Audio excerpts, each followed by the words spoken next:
Hi friends అందరికీ ఈ వీడియోలో మనకు కనబడే హెచ్ఎఫ్ డైలక్స్ వెహికల్. ఈ వెహికల్లో ఏంటంటే మనకి ఫోర్క్ బెండ్కి అయితే వచ్చింది. మనకి కస్టమర్ ఒక చోట అయితే ఫోర్క్ బెండ్ దించాలంట. మనకు రెగ్యులర్ కస్టమర్ కాబట్టి మన దగ్గరికి అయితే వచ్చి మనకు ఒక చోట అయితే మ్యాగ్విల్ బెండ్ అయితే అని చెప్పారంట.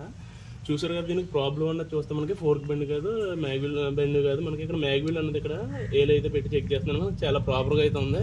ఇక్కడ చూసారు కదా, మనకి టైర్ ఎడ్జ్ అన్నదే మనకి కరెక్ట్గా ప్రాపర్గా అయితే ఎక్కలేదు. ఇక్కడ చూసారు కదా, మనకి రీసెంట్గా అయితే పంచర్ అయితే వేయించాడంట. పంచర్ వేయించినప్పుడు అయితే ఇక్కడ చూసారు కదా, ఎడ్జ్ అన్నది ఒక చోట అయితే ఎక్కువగా వచ్చింది, ఒక చోట అయితే తక్కువగా వచ్చింది. దీనివల్ల మనకి టైర్ ఓబ్లింగ్ అయితే వస్తుంది. చూసారు కదా, మనకి క్లియర్గా అన్నది కనపడుతుంది. చాలా ఓబ్లింగ్ అయితే ఉంది. దీనివల్ల మనకి హైవే మీద వెళ్ళినప్పుడు ఒక ఫోర్క్ బెండ్, మ్యాగ్విల్ బెండ్ ఎలా ఉంటుందో అదే ఆ విధంగా అయితే ఉంటుంది. చాలా సింపుల్గా అయితే దీన్ని సాల్వ్ చేసుకోవచ్చు. ఎందుకంటే పంచర్ వేసేటప్పుడు కొద్దిగా జాగ్రత్తగా అయితే చూసుకోండి. ఒకసారి చెక్ చేసుకోండి. ఎప్పుడైనా మీకు కూడా ఇలా ఓబ్లింగ్ అయితే వస్తుందంటే దీన్ని ఎలా సాల్వ్ చేయాలన్నది నెక్స్ట్ వీడియోలో అయితే చెప్తాను. వీడియో నచ్చితే లైక్ చేయండి. ఇలా బైక్ గురించి మరిన్ని వీడియోస్ తెలుసుకోవడానికి మన ఛానల్ అయితే ఫాలో అయిపోండి. Thank you for watching.